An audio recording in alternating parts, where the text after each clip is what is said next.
салом алейкум дӯстони азиз ва подписчикои муҳтарам.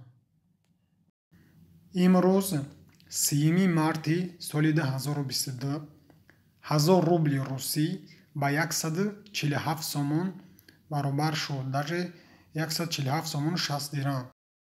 Дина буд 132 сомон, 137 сомон ва имрӯз бошад як бора 147 сомон. Ба ин як хушхабар аст, як дастгирии хеле хуб мешавад ба мардуми ғариб ки дар Русия кор мекунанд. Пулашон як қурби хеле хуб ҳам гирифт.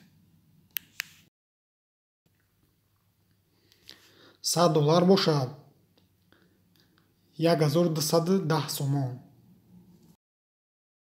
аз сабабе ки доллар бо пули рубли русӣ аз 93 ба 86 яъне ки поён рафт, аз ҳамин сабаб дӯстони азиз пули рубли русӣ дар Тоҷикистон яъне қурбаш баланд шуд. дӯстони азиз, лайкҳоро пахш кунед то дигарҳо бубинанд ва фикротонро дар комментария бинависонед. раҳмат барои дастгиритон.